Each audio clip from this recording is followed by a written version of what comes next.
Welcome to another episode of Hardcat Basics. In this episode, we're going to focus on how to create a new notification in Hardcat and the steps involved to set up the Hardcat notification feature using Hardcat Entity Manager.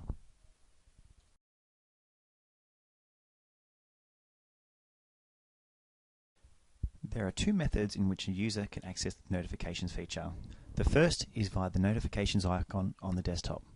Alternatively, they could choose the lists menu and notifications. When opening the notifications lists, by default it will take you to the general area, but notifications can be created against many areas within the Hardcat system. The list areas include administration, assets, people, supplies, locations, cost centers, products. If you have the help desk module, maintenance module, depreciation module, stock module, or purchasing module, notifications can be generated for these areas as well. Today we're going to create an assets notification. To create a new notification, you first of all have to press the New button. This will bring up the Details of Notification screen. Within the screen, there is certain information that we need to fill out. First of all, we need to give the notification a description. The description is what you'll see in the list of notifications. The new notification I'm going to create today is a notification to the Finance Manager regarding assets purchased within the last month.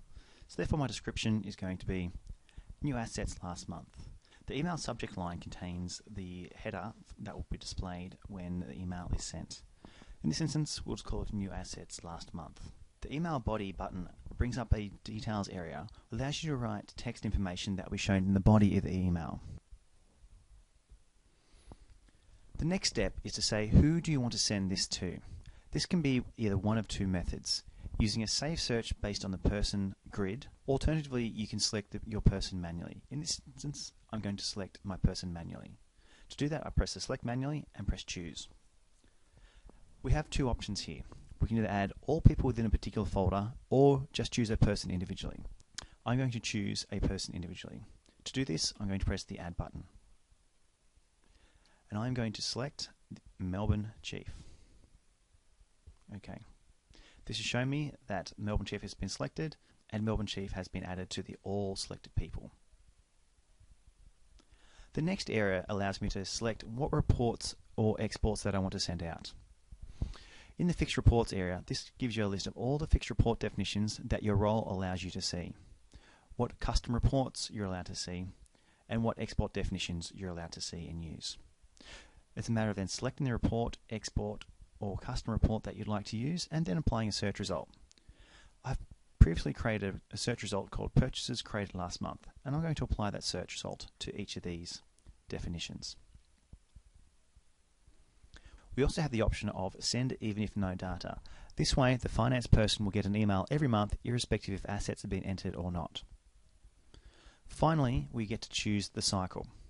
We can choose based on either a day cycle, a week cycle, a month cycle, or a year cycle. In this instance, we're going to select months. And I want to send it every month on the first Monday of every month. That is a final step to configure our notification. Once all those steps have been completed, you can press OK to save your notification. This process can be repeated as many times as necessary, depending on how many notifications your organization requires.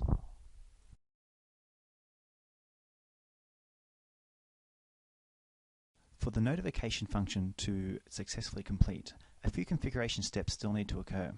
The first step is specifying where the temporary files for reports and exports are written. This is set up in the Hardcat Global Options, which is accessible via File, Administration, Options. And within this menu, we then select Server Paths. In here, we specify the default output location for any reports that get generated and any exports that get generated, ensuring that the user has appropriate read and amend rights to the directory. While staying in the Hardcat Global Options screen, the second area for configuration is email settings. To configure email settings, click on the Configure Email Settings button.